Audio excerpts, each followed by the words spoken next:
On behalf of the Huizenga School family, Team Huizenga, who's represented here today, and to our distinguished guests, welcome. And I welcome you to this distinguished lecture as part of a series that we hold every year. And to introduce our distinguished lecture today, I'm going to introduce NSU Board of Trustees member, Mr. Doug Don. Douglas Don served as president and CEO of Gulfstream Park Racing Association for 22 years and 4 years as chairman until retiring in 2004. Currently, he is chairman of the Community Bank of Broward. And without further ado, Mr. Don.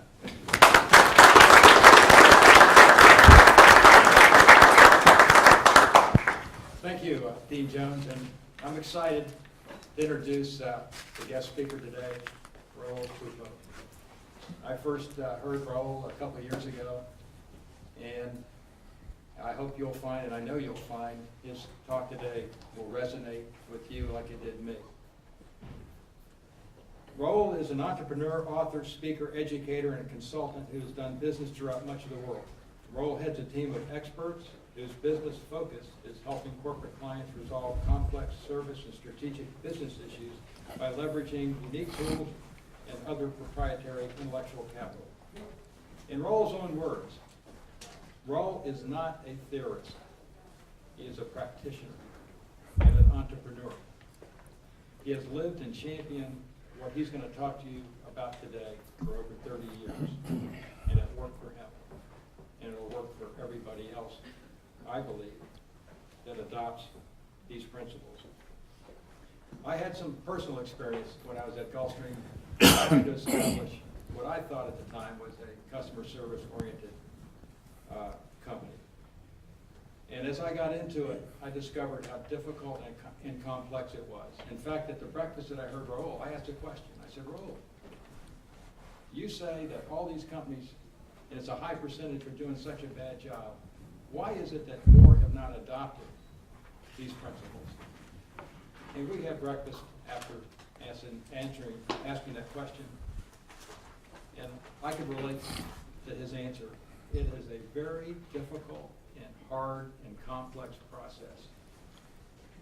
And having gone through it, I know how difficult and complex it is.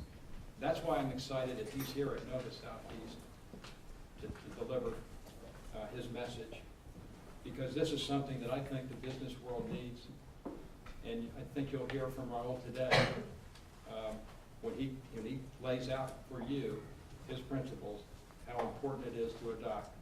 So without further ado, I want to introduce to you all Raul Pupo.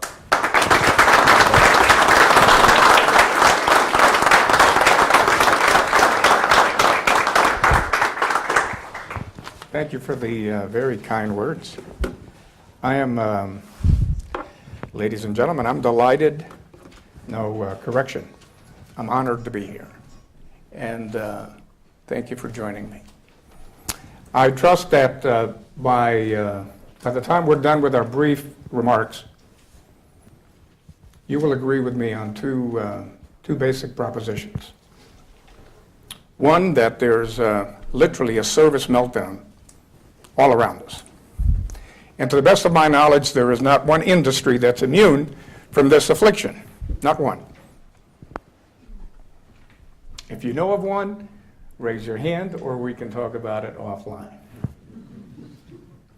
The second proposition, I trust you will agree with, is that there's a lot that you and I can do to remedy this situation and improve the financial health of our businesses for the long haul. Not for the next quarter or 2 quarters, but for the long haul. Before I get really into this, I do want to ask a quick show of hands. Do customers believe service is a problem? Show of hands. Do customers believe? Okay. Now, some of you did not raise your hands. Who did not raise their hand? And is prepared to defend their position publicly. Yeah, I thought so. Well, I'm firmly in the camp of those who raised their hands. Yeah, service is a problem.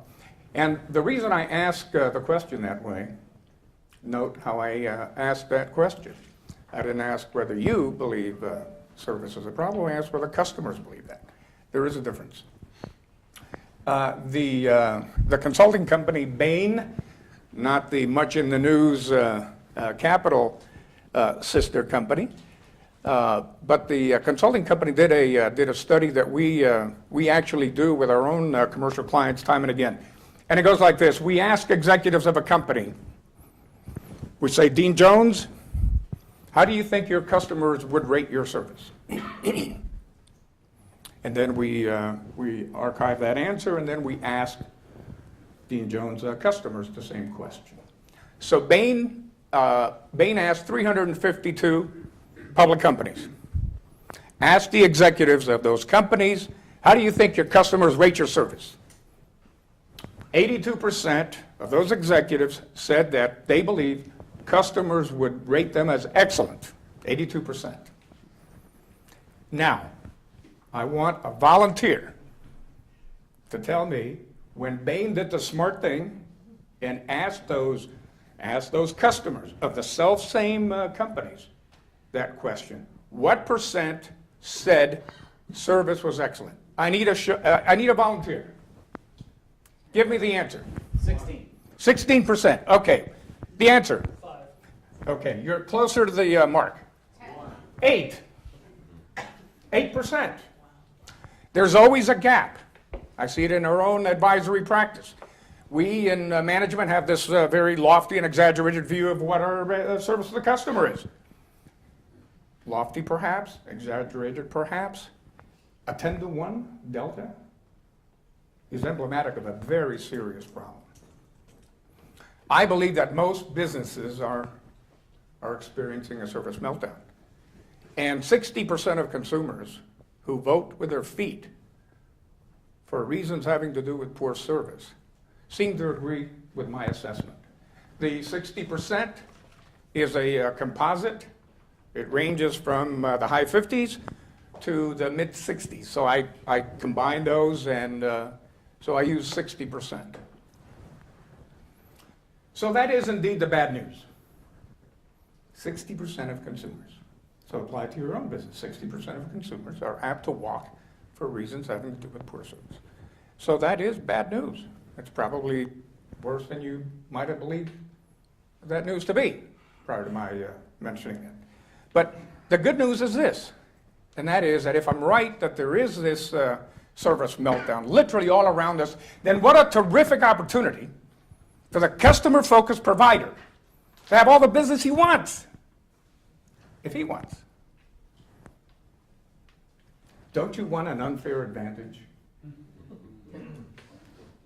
Isn't that what we're in business to achieve? We want an unfair advantage. And I think you can have that by raising the bar on service. So, so you might say now, what if we're wrong? What if there is no service meltdown, as I believe so strongly there is? What are the consequences? I can think of two important ones. One is you have raised the bar on your own enterprise. That's not a bad thing to do. But secondly, and perhaps even more importantly, you've dropped the gauntlet down on the competition. You have raised the bar on the competition. So you know the way I see it, ladies and gentlemen? Service meltdown or no service meltdown, it's a win-win proposition. That businesses are experiencing a service meltdown is my observation after being in business 40 years, founding and leading and advising businesses. And the businesses I have, I and my team, and there's some team members here in the audience that have helped me launch these businesses, we've done it with modest capitalization. It's not as if we had a great deal of wind at our sails. But we had one thing to it fairly well. And that is that we had a keen sense of what it took to service the customer. We were giants in that regard, even though we were small fry, if you looked at the balance sheet. And I must say, and I knock on wood, that those companies that we launched eventually were found to have great franchise value because the same companies against whom we competed acquired our companies. So despite the modest capitalization, these technology giants felt obligated to take out this thorn in the side who had a keen sense of service. I think it's only fair to say that in the whole time that I've been in business, I've never seen service to the customer in a more calamitous state. Look, in 1989, a book called Total Customer Service is written by two authors, William Davidow and Bro Utah. And I'm going to paraphrase. It's a good book. I'm going to paraphrase. Toward the end of the book, they say, we see a crisis building with regards to how businesses serve their customers. 1989. Well, I have to tell you that not much has changed as far as I am concerned in the intervening, 20 plus years, but that service has gotten progressively worse. Their words were prophetic, right? And businesses are experiencing this service meltdown despite all of the job owning. I have lots of clients. I've never heard one say, well, the customer's not important to us. And service is not important, and service excellence is not important. I've not had one say that. I wish one would. It might be refreshing. What is missing is the follow-through. What is missing is the follow-through. So this job owning is just that, job owning. It's what Chip Bell, my friend, calls a case more of lip service and of customer service. And he's absolutely right. I've done business in many, many parts of the world, and to be sure, the problem of poor service is not confined to the United States. I've just returned from an extended trip to Europe, and I think I gathered enough material for another book. But that's another story. But the disappointment is this: coming out of the carnage that was World War II, we had near full employment. We were firing on all cylinders. The rest of the world lay in ruins and in flames. We should be standing here in 2013, the unimpeachable champion of service in the world by a long shot. And I have to tell you, we're not. Hi. Well, my only concern with that statement that you made, that we should be at the top of the world in 2013, isn't that going back to the cycle of capitalism that has brought us down in 2001 to 2000, the Bush administration? And that's what put us in this kind of cyclical hole that we're just running in circles and there's no solution. Well, if you will hold that question to the Q&A. Okay, sorry. No, it's okay. No, that's fine. That's a fair question. No, the service meltdown has nothing to do with the capitalist cycle. And you'll see when I make these additional remarks why that is. Do you know how your customers rate your product and service quality? That's a rhetorical question. I hear the wheels turning from here. How do you know? I asked the senior most marketing executive of a client company that same question. How do your customers rate your service?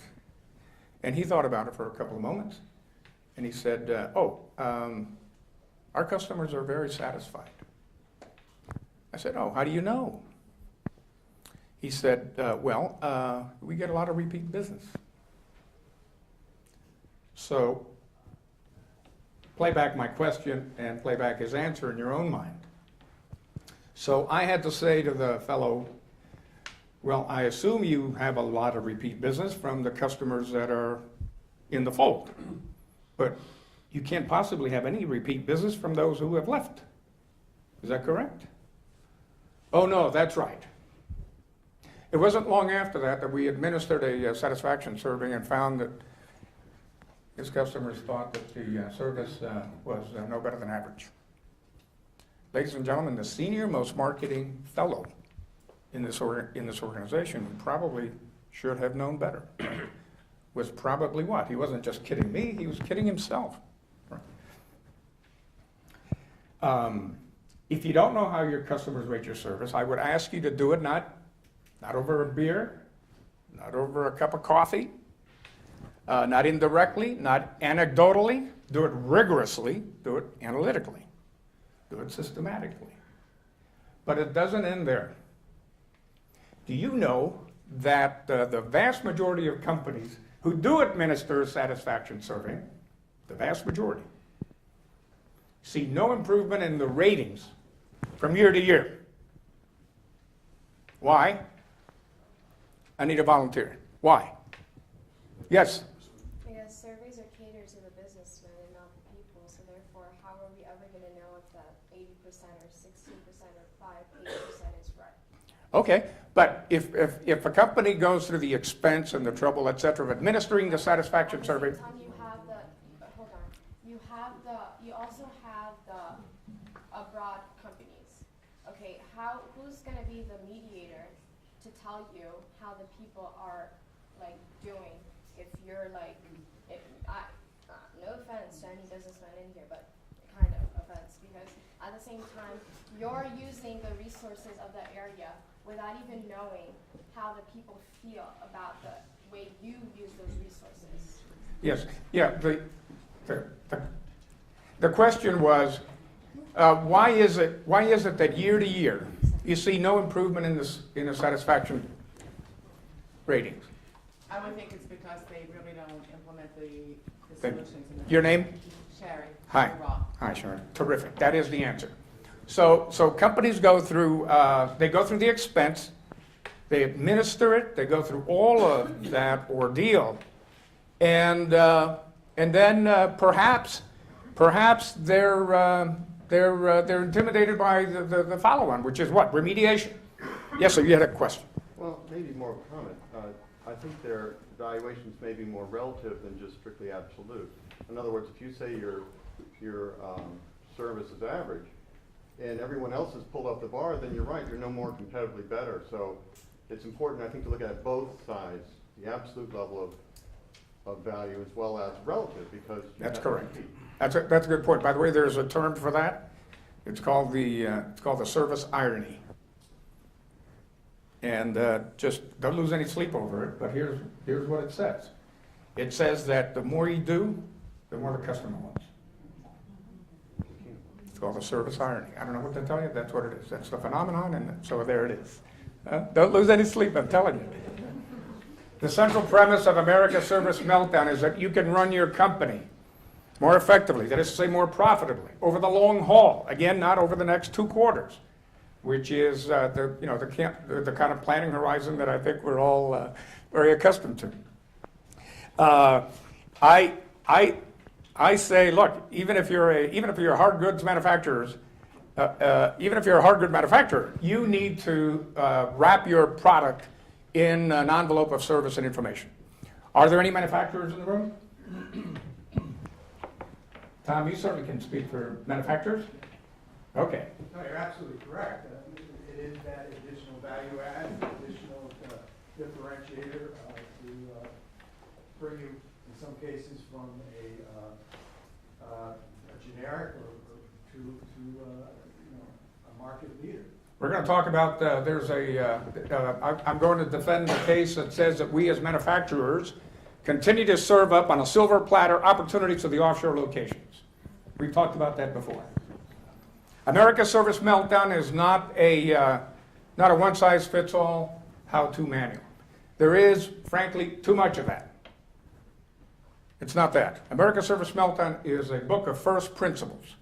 Principles are foundational propositions from which you deduce the actual implementation strategies given the enterprise situation at hand, because no two enterprises are anywhere near the same. America's Service Meltdown celebrates unabashedly service, with price and product features essentially commoditized. We're left with only one thing to play, and it's called service.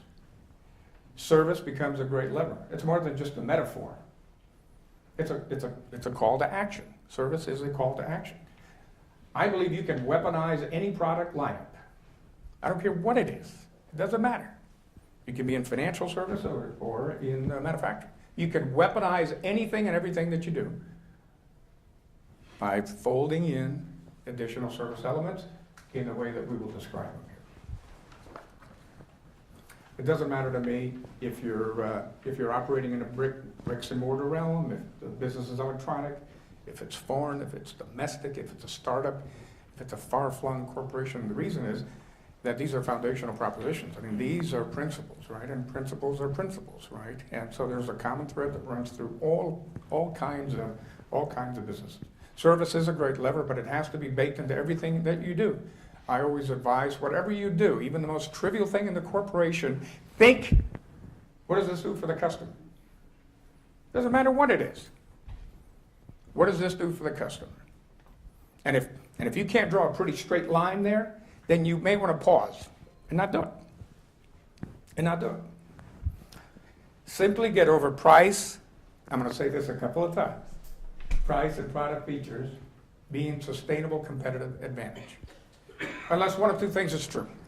If you're the cost leader in your industry, the honest to goodness cost leader, you're not just behaving like one, because if you behave like a cost leader and are not a cost leader, you're going to decapitalize your business, and that's not a good thing. But if you're the cost leader, you're in good shape, right? Or you have some you protect your niche in such a way because you have a brand equity, or you have a technology, or you have a intellectual property, etc. If you're one of the lucky ones in that second case, then more power to you. But unless one of those two things is true, think about service as your most powerful weapon. Look, the chessboard on which we compete, and it is that. The chessboard used to be a very large chessboard.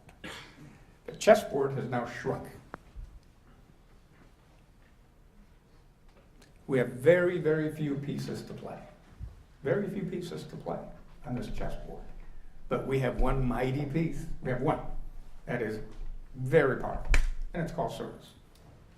So I always urge you to play it, but you have to play it with gusto. My experience is that very few companies, as I say, take a pass on the opportunity to create an unfair advantage with their competition. So think about it. If 60% of your competitors' consumers are walking away, then what a terrific opportunity avails itself. You can drive a truck through there. So why don't we do it? The four critical success factors we'll talk about constitute what I call service management. And to the best of my knowledge, there is no other construct that deals with the impact which service has on the company's bottom line. Service management is such a construct. Unfortunately, this course of instruction is not found at the university level. We have researched that fact. It's not available. And it's rarely, if ever, taught commercially. And as I say, to the best of my knowledge, it is the only construct is what? A way of thinking, right? That deals with how service affects the company bottom line. Before we talk about the four factors, I want to hear maybe 6 different ideas on why you think we can implement excellent service, either in your organization or one that you might be familiar with.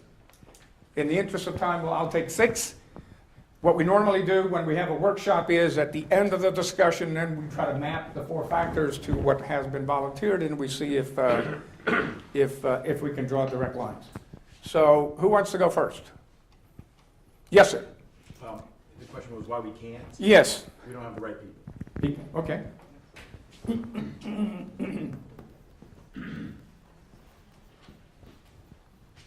Your name? Matt. Hi, Matt. Welcome.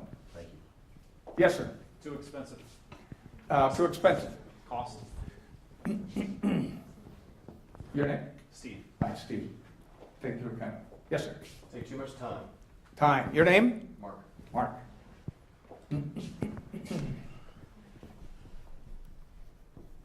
Yes. Yes, sir. People aren't empowered. They're not empowered. Did you look ahead? No. And your name? Jim. Jim. Good to have you, Jim. Thank you.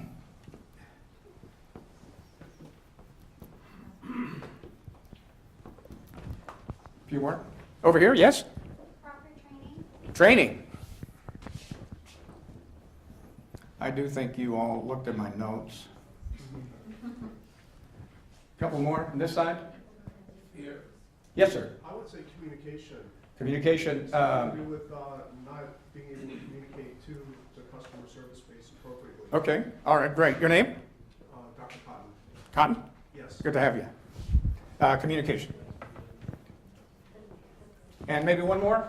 We probably haven't evolved. Say that again. We haven't evolved as a company, as a workforce, as fast as the customer is evolving and with the internet and everything that is available. That's a sophisticated view. And your name? My name is Patrick. Patrick. Evolution. Boy, that's something, huh? That's a... Can I write it like that? Yeah.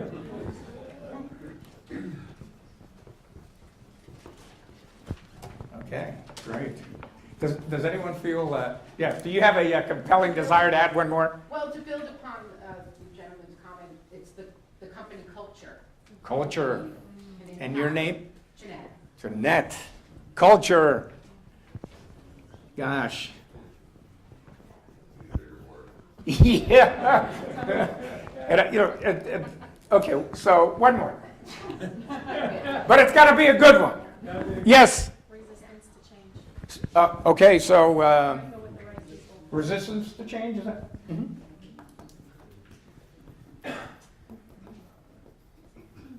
Yeah. Inertia, right? Okay, that's great. So, so at the end, I don't think we're going to have time to tie the four factors back to this, but do it in your own mind, and we certainly can talk offline. You know, Napoleon famously said that you can tell a lot about a nation's foreign policy by studying its geography. Right? Well, you can tell a lot about how a company approaches the customer, how it deals with the customer, how it treats the customer, by seeing the degree to which it adheres to these four elements. So let's get going with these factors. Factor number one, the catalyst factor, a customer-focused leadership group that believes they're in business to serve the needs of the customer. A customer-focused leader. Not a smart leader, not a charismatic leader, not a leader with a towering personality. If the leader has all of those attributes, that's fine. But I wouldn't trade all of those for one attribute, and that is that the leader is customer-focused. You should know that in survey after survey, executive leaders are conflicted about why they get up every morning to go to work. Walker Information, a respectable research house, conducted a study of 121 companies from among the Forbes 500. And they asked a question. I'm paraphrasing. Why do you get up in the morning to go to work? 44% said they do so because they want to serve the customer. They want to serve their markets. 44%. Need I ask, what's wrong with that response rate? Can somebody tell me what the other 56% is doing? I mean, really. These are executives from among the Forbes 500. This is the creme de la creme of American companies, right? 44%. Walker did not ask the follow-on question, which I, in retrospect and as a Monday morning quarterback, would have asked. And that is, why? Why is that? I think the answer we might posit is that is that we have such a fixation with short-term financial results this month, this quarter, this year, that all other corporate priorities are rendered moot. All of them. Professor Roger Martin from the University of Toronto did a study, a remarkable study. He took 300 some odd public companies. He compared CEO compensation to net earnings, dollar for dollar. In the decade of the 80s, CEO compensation grew twice as fast as net earnings. But it gets worse. In the decade of the 90s, CEO compensation grew 4 times faster than net earnings. 4 times faster. And I don't know what this current decade of study will show, but I don't like the trend. Don't take it from me or from Professor Roger Martin. When you get back to work, look at your own performance management system, and you tell me, are you rewarded for delivering excellent service? If you are, kudos to you, and I must tell you that you're in the minority. And the amazing thing, of course, is that it's not that hard to do, because I've done it many times. It's easy to take the attributes of your mission statement and you link them to the pay program. It's not that hard to do. You know, Patrick, do you do that? Yeah? Okay. So at the end of the year, when it's time to bonus someone, you say, okay, how did we do on this service metric? And if the individual doesn't do well, then he gets docked, whatever you say the pay should dock him. That's the first factor, the catalyst factor. The second factor is a customer-centric business planning process. Customer-centric means that the process begins with the customer, doesn't end with the customer. Peter Drucker is fond of saying, he says it all the time, and I think he says it in all of his books. He says, the customer defines the business. Now, many executives don't like the sound of that, right? Why? Takes control. Thank you very much. This group is really on the ball. What do you mean the customer defines the business? What am I doing here? Yes? Well, I'm afraid to say it does, whether you accept it or not. The customer does indeed define the business. And if you believe, as I, that the standard business planning regimen that we all practice, that is taught in schools, essentially puts the customer near the tail end instead of bringing the customer up to the front end. And unless we fix that little problem, we're going to continue to have many disconnects. The Chevrolet Volt is a huge financial debacle and a marketing, really a marketing embarrassment for General Motors. A car that it is now selling, does anyone own one? I should have asked that earlier on. In all the times I've given this, only one did someone say I had one. A car that today sells for $40,000. It used to sell for $41,000. It now sells for $40,000. The manufacturing cost is $40,000. That's without overhead. So if you just take kind of an average overhead factor of 50%, it costs $60,000. Never mind the subsidies in the billions of dollars to retool plants, not just domestically. Your taxpayer dollar and mine went to South Korea. We gave them $500 million to retool the battery pack maker.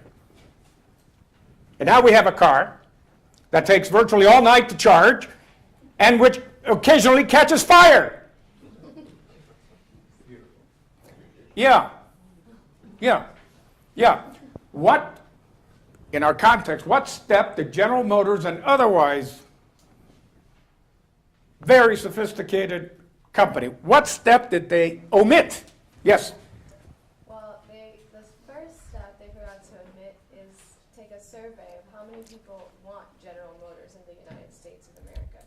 Because to be honest, as a student, I'm not sure if I would want to be driving one, because I personally like Asian cars and I like European cars. And I think Americans have other products that they could sell that they're doing fine in that industry, so I don't see why they want everything. Okay, no, I think you've got part of the answer. Yes, do you have the answer? Research and development. Here, so I happen to know the backstory. Do you know the backstory? Okay, so yes, I don't know the backstory. Okay. It sounds like they didn't identify who their customer is. And thank you very much. the demographics. Thank you very much. Rick, yes? Build a car that someone wants to buy. Well, that's it. That's what she's saying. Absolutely. So Rick Wagoner says, and he gets an A+ for this. He said, I can't get anything done in this company. The CEO. I can't get anything done.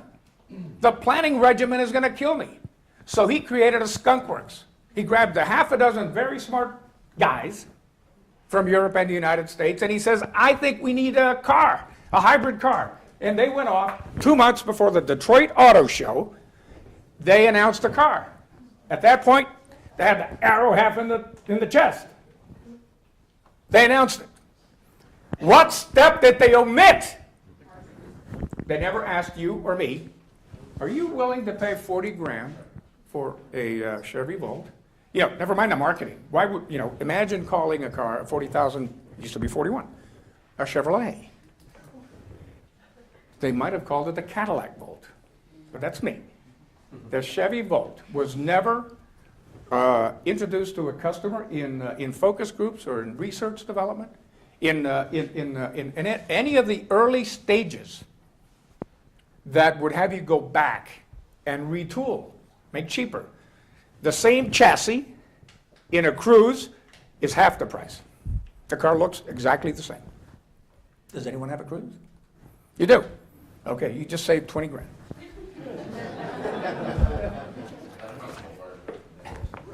A possible fire. The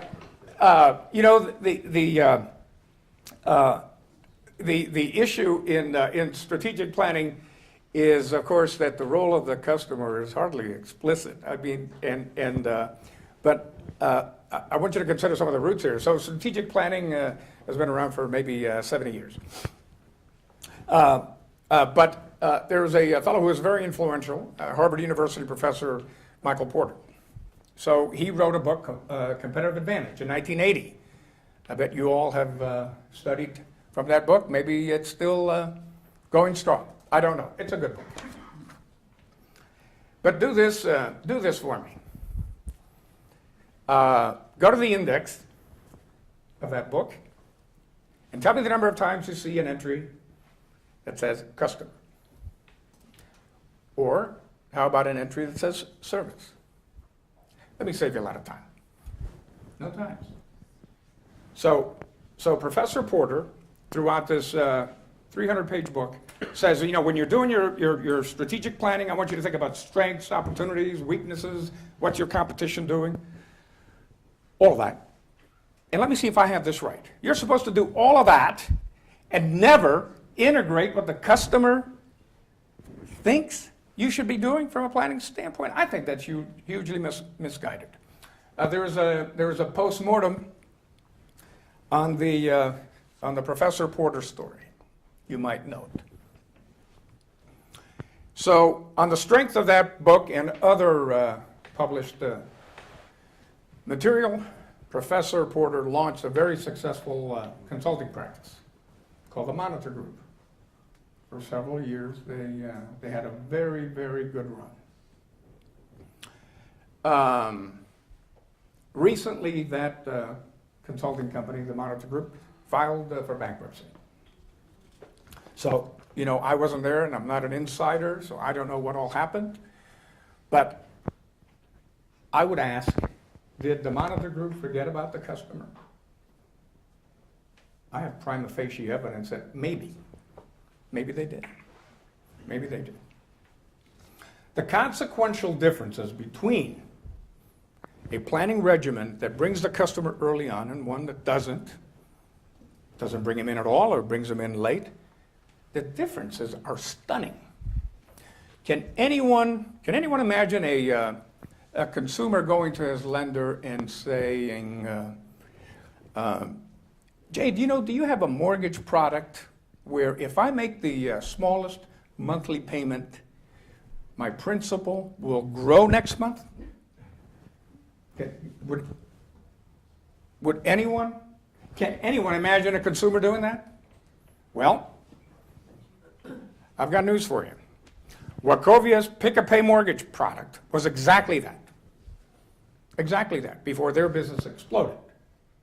Now, that was, I must say, in Wachovia's case, anyone here from Wachovia?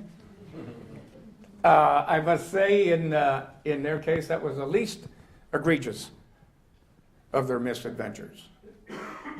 That was the least egregious. But can you imagine that at no time, I've read the court documents, and that's why I speak with confidence about this. At no time, no executive in that room raised a hand to say, is this what the customer is looking for? Is this what the customer wants? Should we be doing this? Apparently not. Apparently not. And they, by the way, they sold hundreds and hundreds of millions of that product. I need to make some further points about strategic planning. The process is rigorous. The way we teach it, it's analytical. It's very formal. It's linear. It is. There's no question about it. But Professor Mintzberg, who has been studying this he's been studying it for 40 years, authored the book, The Rise and Fall of Strategic Planning, calls strategic business planning an oxymoron. He says that there is no case in recorded history where a strategic business planning process ever yielded strategy. He said there's no case. So take it from Professor Mintzberg and from Raul. If you go through the strategic business planning process and you don't end up with strategy, what do you end up with? What do you end up with? I can't hear you. Failure. But what's the output? What's the product? A document. Thank you very much. Your name? Henry. Henry, you get this. You get a 3-ring binder. That's the result of the strategic business planning process. And Mintzberg makes the point. The antithesis of how we do it is that strategy is really born of creativity and of insight and of intuition and knowing what questions to ask. And yet, in many of the places that I visit, for example, I know the boss issues a missive and says, on September 15th, we're going to start our strategic business planning process. And so put your thinking caps on. And then, December 15th rolls around, Henry, and, oh, by the way, the process is over and done with. So take your thinking caps off. And they end up with this. So my question is, as I'm sure it is of you, is what happened in the other 9 months? If in fact strategy is born of a spark, Joe sits there and says, I have an idea. Why don't we provide the conditions conducive to letting that idea surface to the point where you can decide it has merit or it hasn't any merit? But to bottle it up until September 15th, I think is very misguided. One further point on strategic planning, and that is that the knowledge necessary for planning is rarely in the hands of the professional planner. Rarely. Friedrich Hayek says that the knowledge necessary for planning is rarely given to the planner. Friedrich Hayek, while we're on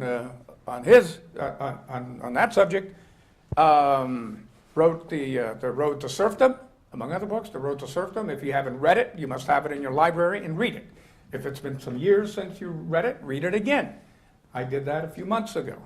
It is an indictment of the hubris that overtakes groups who climb into the ivory tower and presume to tell us what we should be doing and not doing.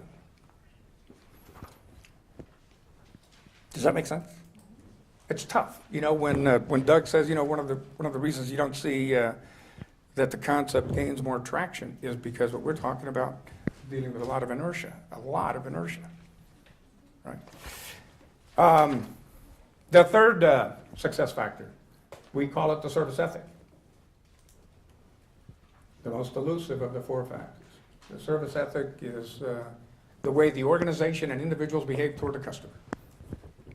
It's made up of three components. It's made up of, number one, an explicit and unequivocal mission to serve the customer in no uncertain terms. In no uncertain terms. I carry my mission statement with me in a laminated card, and the first item out of the box is customers are first.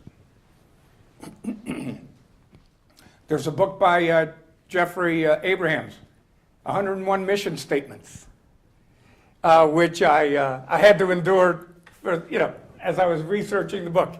I had to read all 101 mission statements. Let me ask this question. So of the 101, now think about this. The author had to call through the innumerable mission statements that are out there and probably picked out the best ones. How many of those made no bones about the customer being first? Out of the 101, how many? Two. Some had them, you know, like there's a financial services company that says 6 things are important to us. Dean, the customer was number 5. Right? I'm surprised it didn't come in number 6. Right? Number 5. So an explicit, unequivocal mission to serve the customer. The second is that all of the policies, all of the procedures, all of the contracts, all of the fine print in the organization have got to be consistent with the mission. I see in my own business, I see accounts that have very lofty mission statements. So I applaud them. And then I read departmental policies and procedures, and all they do is nullify, if not torpedo, the mission. That's not going to work. And then one more element. The third element in bringing the service ethic to life is what I call the golden rule of service. The golden rule of service is very easy to state, very hard to execute. It says you do what you say you're going to do, and you don't do what you say you're not going to do. Why tell the customer he's going to get his merchandise in 24 hours if there's a possibility that that isn't going to happen? Why do it? Just a simple adherence to that little proposition can earn great goodwill with your customer, and contrary-wise, you can lose a lot of goodwill as a result. If you think the service ethic is kind of a squishy thing, I don't have another board here, but let's see if I can. If you look at all of the factors that impinge on customer satisfaction, and there's many. And if I draw this will be hard to see for some of you, but if on the y-axis, I have satisfaction. And on the x, I have reliability. Reliability is doing what you say you're going to do, etc. So the reliability factor has been shown to correlate with customer satisfaction in a way that no other dimension does. So when you draw this scattergram, they tend to cluster northeast, which is to say, the more reliability you have, the greater the satisfaction that you have. It's pretty simple. You know, the other dimensions aren't even close. The others aren't even close. It's almost as if you ignored the others and worked on this one, you'd have something. Can you just give us a few of the other, responsiveness. Physicals. A lot of companies spend just an awful lot of time and money actually on physicals, right? And and physicals is a coin toss. Which is to say that if you don't spend any of your investment dollars in physicals, you have to have the same satisfaction as if you did. Huh? This is not. It's not even in the ballpark. So the service ethic, and because it isn't that kind of very formal, very analytical kind of a factor, it is the most elusive. The fourth factor, the most complex, it's what I call power to the front line. It requires the collaboration of the employee, the frontline worker, and the leadership group. The front line is the tip of the spear. That's where the action is. That's where we need to put some of our best performers. My experience is the tip of the spear usually is populated by not so strong performers. And yet that's where the action is. So the employee needs to bring to the place of employment, he needs to bring the hard skills and the soft skills and the temperament and the attitudes, all of that, all of which can be assessed, because I do that all the time. I test for those attributes. But then given that you have hired well, you now have to empower the individual. You have to empower the individual to make decisions on behalf of the customer. You have to support them with information, and you have to support them with systems. All the money in the world spent for a top-notch frontline, if you don't support them, save your money. Don't do it. Do we have time to launch the YouTube? How do I do that? Yes. This is a less than 2 minute snippet, and then I want to take comments.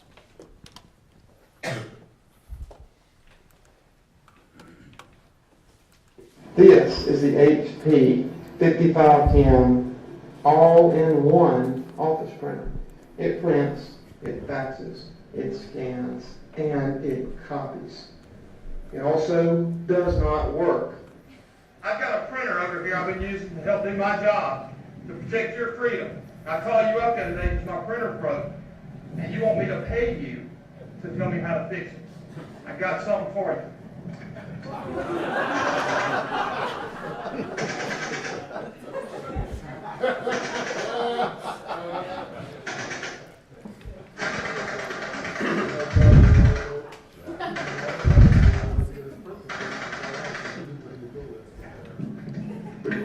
right, HP, I appreciate your support of Uncle Sam and all the soldiers over here in Iraq. Thank you very much.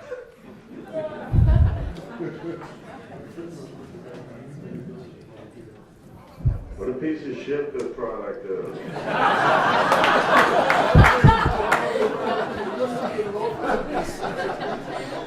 Sorry for the mild expletive, but that is the punchline. So I want to zip it up for a minute and take comments. So what is your observation about that? Yes? I'd just like to make an observation about that, because I think this is the crux of what you're talking about, is how simple it would have been. Could you imagine the conversation he would have had with people back home when HP would have made an effort to fix that, or send a new one? I mean, you go from this, which is just criminal. It is. They cannot see how important that is. It is. But I guess I always look at these things to the other side of it, thinking what an amazing promotional aspect it would Absolutely. have had they done it right. Absolutely. Your name again? I'm sorry, I forgot. Mark, I'm sorry. Observation, Lowell? Raul, I read your book. It's excellent. Thank you so much. And informative. I believe that there has been a major meltdown in service in this country. I look at the list that the people in the audience said, but I'm a strong believer that the one word that is more powerful than all the others is education. We have a serious problem in this country, and as the founder of the Stop Bullying Now Foundation, I'm very much in tune with education. We have 30% of our high school students dropping out every year before they graduate. We have 44% of our college students in this country dropping out. We're rated now 17th in the country, in the world in education. The new figures coming out, 214, will show 21. what is your opinion of the fact that the failure of our service to customers is based on the fact that we don't have people that are properly educated to serve the customer? Well, So therefore, they're just not getting involved. And I think you once mentioned in one of your speeches that of the 400 graduate schools in this country, only 2, Maryland and Arizona State, specialize in service. So with the 30% dropout and the 44% dropout and not trained properly, what is your opinion of which way we should go with education? Because it has failed this country and it's failing our service. Thank you for your comments. And first of all, kudos to Lowell Levine. Has just launched his foundation, Stop Bullying Now. And if that's of interest, and it's a passion of mine as well, I would talk to Lowell. Dr. Gray can talk about the research on the schools. There's 500 graduate schools of business, and we did the research, and we found 2 that nibbled at the margins. We found how many that were actually teaching the course of instruction? 0. Oh, I thought it was Maryland and Arizona State. All that they had was executive education courses, which were about as effective looking at the syllabus as the strategic planning courses. So that's a contributing factor. It's a serious problem. That's a serious problem. Any other comments on the Hewlett-Packard? Yes? Wasn't on Hewlett-Packard, but I wanted to mention that one of the companies I found that provides a service and empowers their employees was Neiman Marcus, and they never said no. And they never said no, Barry. Whatever it was. That's great. And returned everything, whatever it was, even without a receipt. And I know you've done my TV show, but I'd like you to give out your phone number and website and email address so other companies here can contact you to utilize your excellent service. Thank you so much. Thank you, Barry. Okay. Let me just say, yes, sir, Dean. The 4th was service ethics. The 3rd is service ethic, and the 4th is power to the front line. Okay, the 3rd is service, and you this graph here, and you correlated reliability to satisfaction. And I think that reliability, as I listened to the YouTube video, has to do with building trust. Yes, of course. Trust is the largest component. Yes. Eric? My wife used to work at the Ritz-Carlton in Palm Beach, and what is probably not well known or promoted is that the empowerment that each employee of the Ritz-Carlton has is up to $2,000 per day. So therefore, that a housekeeper, for instance, if you say, well, I didn't get enough bath towels, or I didn't get a robe in my room, et cetera, that person is empowered to not only go and get that item for you, but they have the empowerment to give you that item. And obviously, the Ritz-Carlton is looking for an elite customer. Absolutely. A very small percentage of customers that have the ability to pay the type of cost associated with that room or the experience. And their theory is that if you show up at their facility, they want to make sure that your experience is so good that you want to come back. That's right, Eric, that's right. No, and I agree with Mark. I think HP would have, I tell you, they would have appeared heroic had they done the right thing. Now, you know, I mentioned this episode to a group. I think Doug was in the audience. And the young man raised his hand and said, you know, I don't think that bothered HP any. That's what he said. That's what he said. Now, I don't know. I wasn't at HP. I don't know that it bothered HP. I do know it bothered the customer, as you can see, right? As you can see. And I said further to this young fellow, I said, and besides, I think that decision not to help that GI traipsing through the desert trying to protect your freedoms and mine, as he says, was so misguided, right? So misguided. And, you know, Mark, if I were the Pentagon procurement officer, I would send HP a little nastygram. I would say no more printers from HP until you all fix that little problem. You have to fix that little problem. Well, it wasn't long after that due to any number of other management blunders, the market cap on HP dropped over 50%.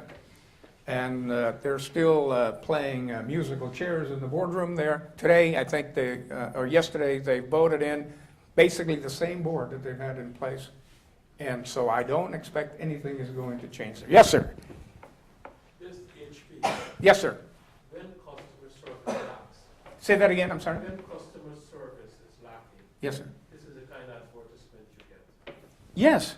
And I found that, I've been in business a long time. Yes, sir. It says, customer will talk. Give them something to talk about. Do you know this 2-minute YouTube snippet nullified all of their marketing budgets and all of their advertisement expenditures by far. This simple snippet, we're still talking about it. Yes, sir. So you said that had he done something else and it would have been a positive. I don't know that he would have done a positive, but. Yeah, right. That's a good way to look at it. Why am I going to? That's a good way to look at it. What happens is somewhere HP said, with all the people calling for, we should monetize this. And we can make money off of these service calls. And then somebody as a customer expects it to work and it doesn't, and they call and they have to pay. It adds insult to injury, pisses them off. Of course. And I don't think that I would go out and say, my printer's been working for 2 years and do a YouTube video. Yeah, that's correct. No, that's right. Yeah, that's right. That's a good point. I like that a lot. Yes, sir, Doug.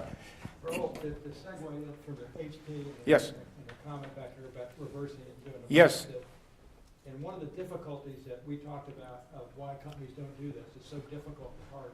And one of the reasons I suspect is it's not quantifiable.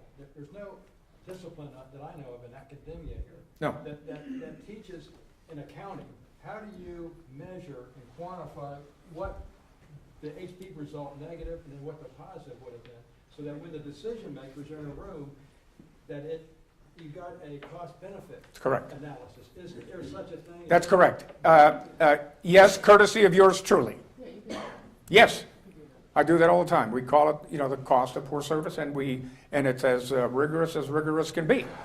But I am afraid, we're a lone wolf. Yes. Yeah, I'm lines with HP, and I do see this experience in every time I'm dealing with either the phone company or the cable, and it's typically not the person I'm speaking to. They can be as nice as can be, and yet they can't help me. So it goes to the leadership and the empowerment and the what like in the Ritz, they're empowered and they know what the goal is. And every time I speak to them, whenever time, it's always, they're as pleasant. I mean, you couldn't think that they were sweeter, but they couldn't help me. But they couldn't help. But before they hang up the phone, they say, now, you may get a customer service survey. How would you, would you rate me as, and I say, you couldn't help, you were as nice as can be. And I'm telling you, this is experience over years. This is not just one of course experience. Not. So the problem is they are definitely training the people on customer service. But to your point, the leadership is not focused on the customer. No question. So they can't help allow the people to service the customer. No question. I know if I had been running HP and the technical support worker helped the GI without, send me a check first, right? I would have celebrated the man. I would have celebrated, even if we had to go to the mat with finance, because those are the guys that he was up against, right? Yes, sir. What's ironic about this is that business division of printers, their item that they sell is not printers, it's ink. It's a recurring revenue. So you blew a $70 sale for a recurring revenue of $30 to $50, $70 a month. That's great insight. I hadn't thought of that. That's great.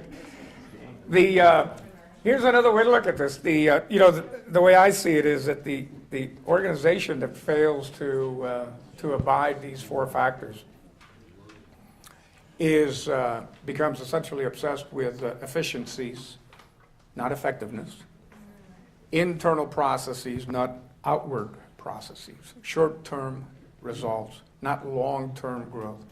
And what do we call that model? That's the industrial age paradigm. That's what it is. And we call the industrial age paradigm is what? It's one that is characterized by hard assets, property, plant, and equipment, regimented labor. Follow the script. Do as I say. Don't step out of line. Efficient processes where production is the end game. And I think that is the antithesis of what we need in the 21st century. In the 21st century, we call this a service and information century for a reason. And that is that industrial age paradigm, though it is prevalent, because I see it all the time, it is the standard wisdom in most businesses. But it's obsolete. And what I'd like you to consider is the new model, which says that that power in the organization can come from your frontline workers. They can come from intangible assets, from processes, from alliances, from systems, from data. You won't find any of that on the balance sheet. Any of it. Production is not an end. Production is a means. Means to what? Well, it means to get Mark to buy the product we're selling.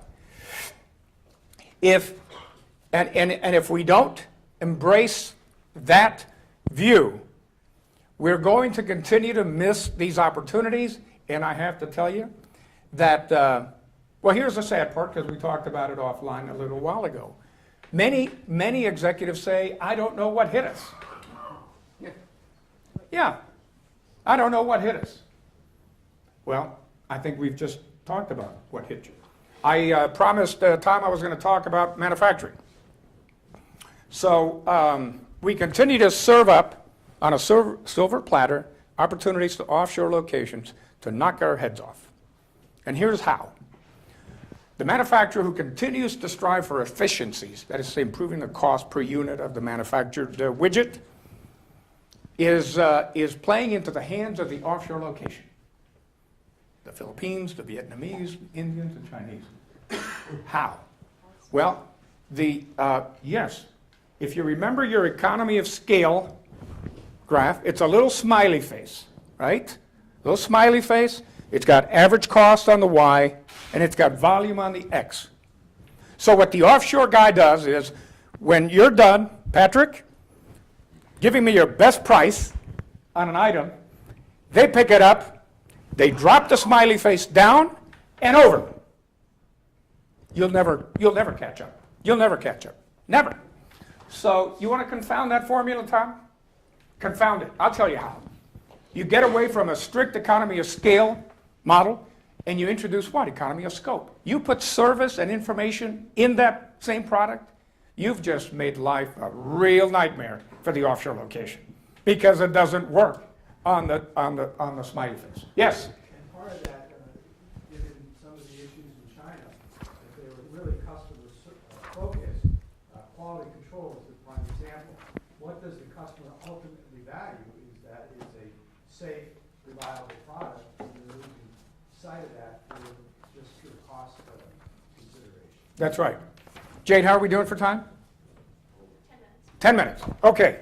So the problem with the smokestack mentality, and you don't have to be manufacturing to adopt that mentality, is that there's great pressure to cut corners and worse.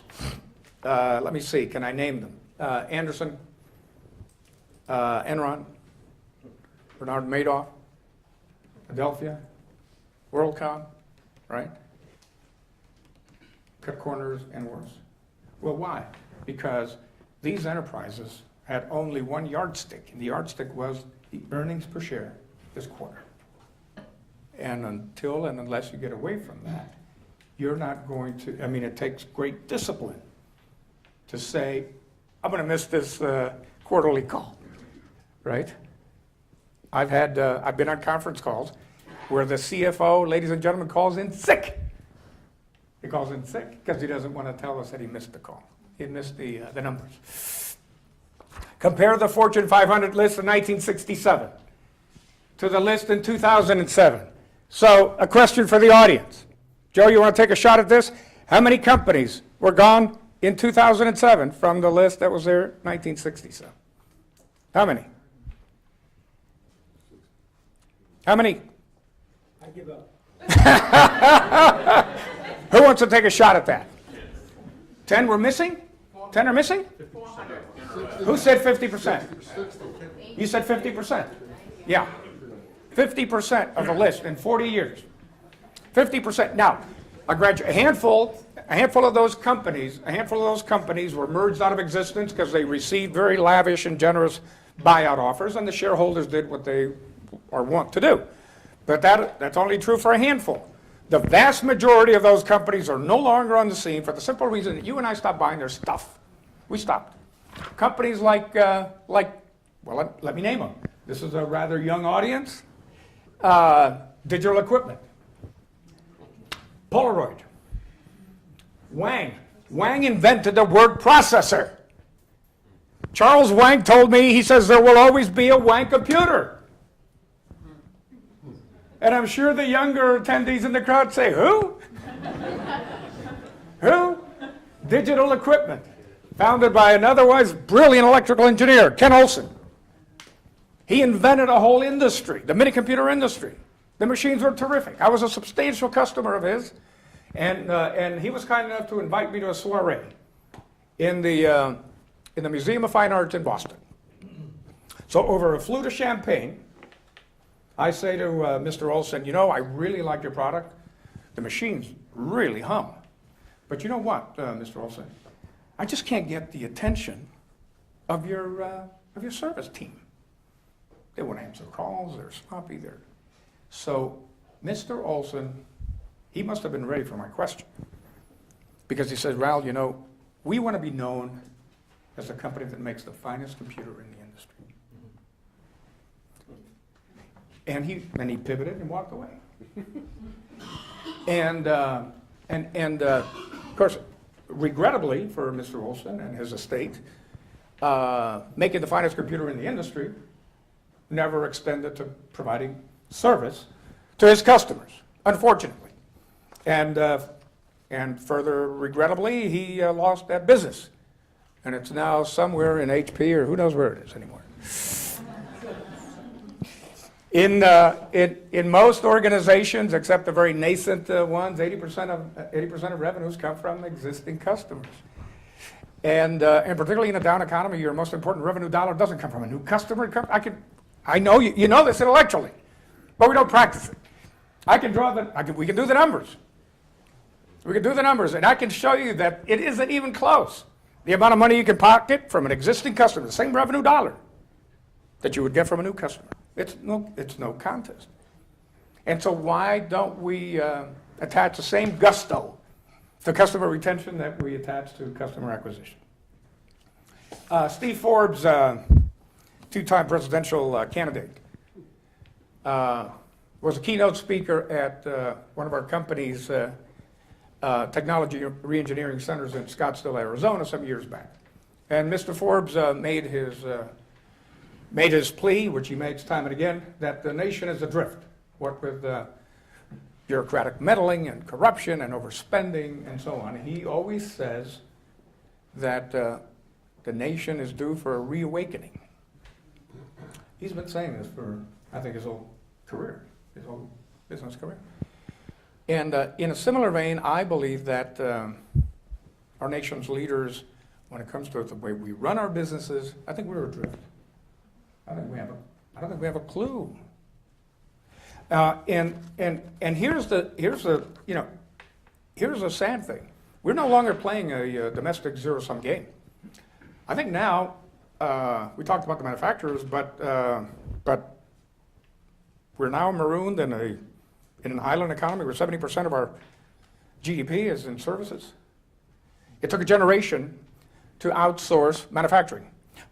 When I started the research for the book, the percent of the workforce that was engaged in manufacturing was 14%. It's now 9% and counting. Service activities are far more conducive to being outsourced than is manufacturing. And so I am very concerned about that. And I don't know but that if we don't act forcefully and urgently, that we're we're not going to have an opportunity to recover. And so if you say, well, you know, this is awfully pessimistic and all that, but the historical precedents are instructive. Who was the economic kingpin on the world stage before the United States? Henry? Germany? No. Who was? Great Britain. Great Britain. The United Kingdom controlled all throughout the world. And it was, I've read the historical accounts, and they were so overcome with hubris that they never thought that sun would ever set on the empire, ever. And here's what I've been able to find, and that is that that their demise really can be traced to rigid beliefs in what they were doing. There was so much inertia. I'll give you a couple of examples. The British industrialist rarely dealt with the customer directly. Rarely. They went through an agent system. So the agent system essentially provided a firewall. Eric, as a supplier, never got to talk to Lowell, the customer. He had to talk to Dean Jones, who was the agent, and who was feathering whose nest? Yes, that's right. So, the British manufacturer never printed when they were selling product in Germany. They never printed the technical manuals in German. They used the British system of weights and measures. They used the pound sterling. And then one final thing, and particularly for the younger attendees, they viewed a nascent discipline as a fad.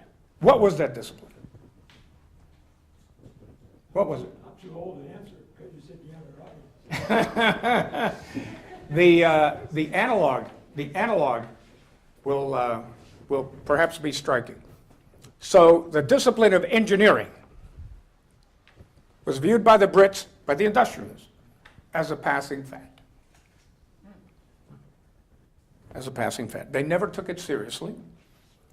They didn't teach it at the university level. And it's hard to escape the analogy with social media, because I know that so many view social media as maybe this thing will go away, right? Kind of a teen hobby or a passing fad or something. But if we dial back 100 years, we might be saying, what about this engineering? This will go away. I am realistic, and I say that although our troubles may be many with regards to how we service our customers, that the path is pretty clear. It's pretty well illuminated, but if we don't take that path, and if we don't start working on these things, I think we too will be booted off center stage. China will own the GDP by 2016. I don't think there's any turning back from that. We know what has to be done. We've talked about it. You all have talked about it. We know what has to be done. We just need to muster the will to do it. We can make our companies great again. We can make our nation great again. Thank you very much.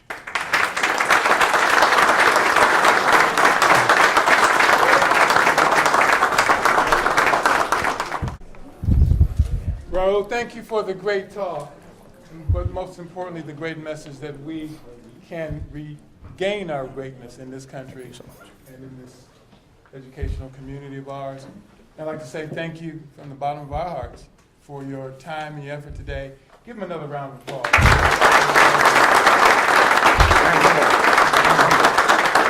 You honor us by being here, and on behalf of President George Hanberry and the trustees, Huizenga School of Business and Entrepreneurship, and all of our guests here, thank you so much for being our distinguished. I am humbled, Gene. Thank you so much. Thank you.